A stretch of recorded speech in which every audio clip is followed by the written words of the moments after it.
At Fide.email, we believe in protecting your privacy and supporting your faith. Fide.email offers peace of mind with features like end-to-end encryption and secure communications tools. Your data stays private and your values remain intact. Choose an email provider that understands what matters to you. Make the switch to Fide.email today. We are in an unprecedented, it seems for many, period of uncertainty. Traditionis Custodes and documents like it are, strictly speaking, the law of the land of the church, though most saints would also agree that any unjust law is no law at all, which is an old maxim from political philosophy. But its future remains in doubt. Will the next pope keep Traditionis Custodes? Will he rescind Traditionis Custodes? Will he, in the name of synodality, continue that program and attempt to bury it forever? We don't really know. But, as I have noted recently, elsewhere, there is posturing for a coming conclave already happening. The two most notorious figures for this have been Cardinal Dolan and Cardinal Pietro Parolin, both of whom have been extraordinarily public in the last several days for obvious reasons, more so than they had been until very recently. We can add a third cardinal to this, though I won't accuse him of posturing per se, because what you're about to hear, the words he gave here were given at an address he had been scheduled to give months in advance, and he has a history of speaking publicly. This could just be chalked up as a timing issue. And this cardinal has a history of being both a tradition-friendly conservative cardinal who is also very friendly to Pope Francis. So, delicacy here, and also being just honest here, to accuse Cardinal Gerhard Muller of posturing politically would be uncharitable, so we're not going to do that here. But he had an address he gave to an organization called Una Voce. And he gave this on the 22nd of February, right when all the stuff with Pope Francis was happening, right at the height of it, it seems. So the only transcript, the only reporting on this is available is from Gloria TV's en.news service. They gave us this good summary of what he said. And he's endorsing, resisting any attempt to crush the Latin Mass. That's remarkable, given the timing. There is now, it looks like, some bishops, some cardinals, openly saying that that law is essentially unjust, and that you don't have to follow it. Now, for typical Latin Mass-going Catholics, many of us have quietly agreed and said, well, that's great, but what do we do when we don't have access to that Mass? How do we resist Traditionis Custodes if we don't have access to a traditional Latin Mass because our diocese under the direction of Rome got rid of all of our Latin Mass options? I'm not familiar with how that happened.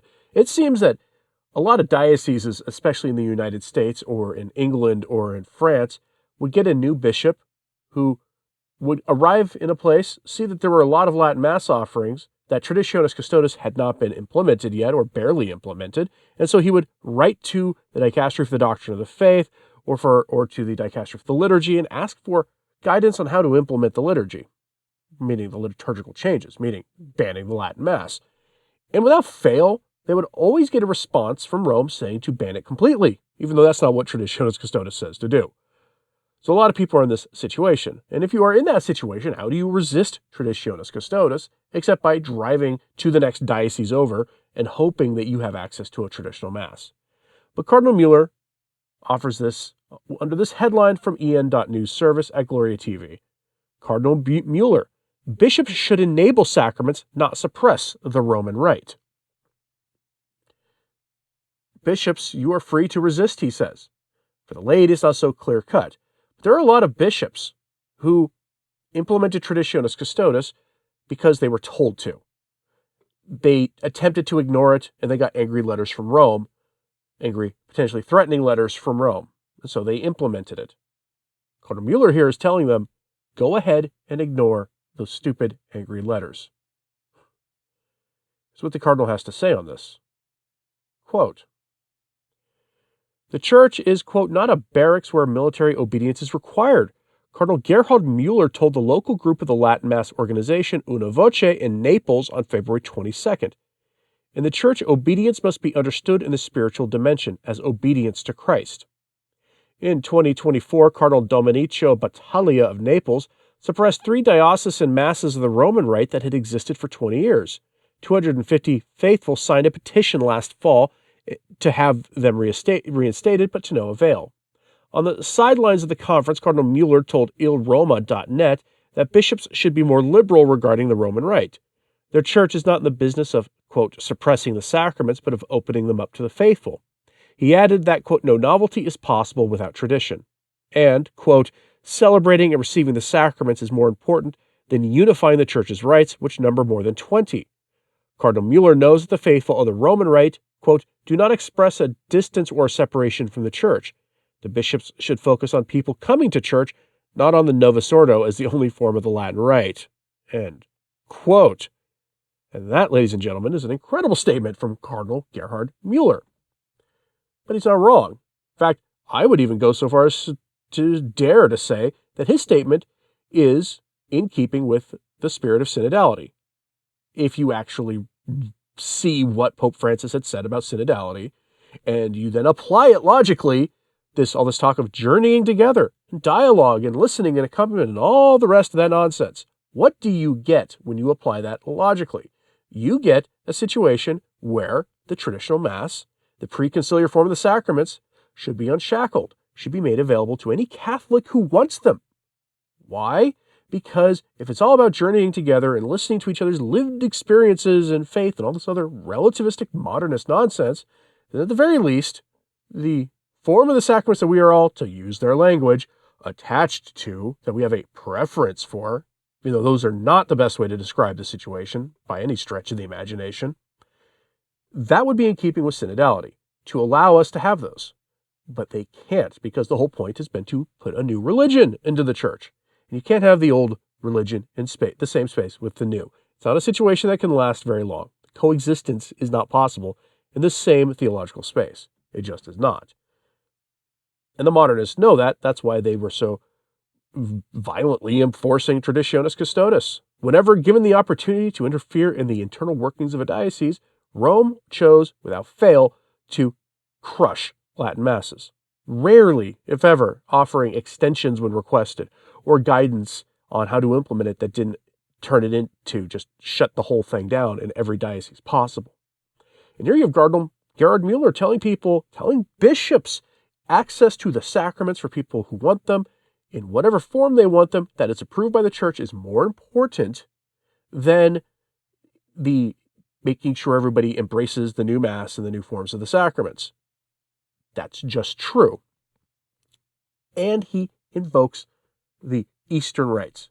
In virtually every Latin Rite diocese, meaning for most people watching this, every diocese in America, there's also practically some overlapping Eastern Rite diocese or eparchy or something.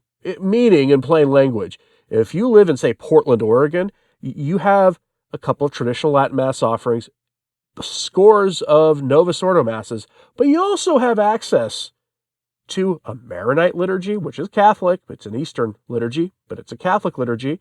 You have access to a Byzantine liturgy. It's an Eastern liturgy. You have access to it. And a few others as well. And that story is the same in virtually every diocese. And no one blinks at that. No one blinks. For some reason, when it comes to the Latin tradition, a lot of places do everything in their power to bury the liturgy that gave us the vast majority of the saints of the church, at least in the West.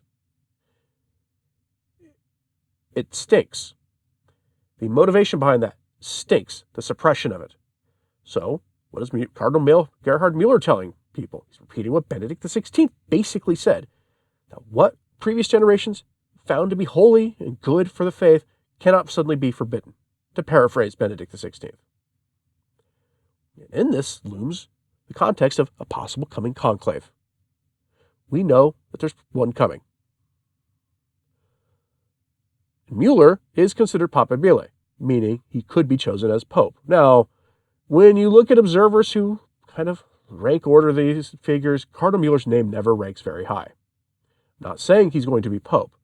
I'm just going to caution people on predicting who the next pope is going to be, because without fail, he who is declared pope before a conclave leaves the conclave as a cardinal, not as pope. almost without fail, anyway.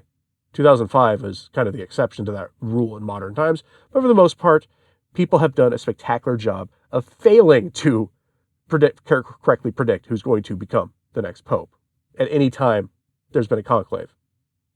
But we shall see. Let me know what you think of this in the comments. Do you think Cardinal Muller's advice is correct? Remember, the context is important. February 22nd. This was during the time when the Francis thing was practically at its height. Let me know what you think about all this in the comments, please. Hit like and subscribe if you haven't. It does help. So does sharing this on social media. That helps too. And as always, pray for the church. I'm Anthony Stine. Ave Maria.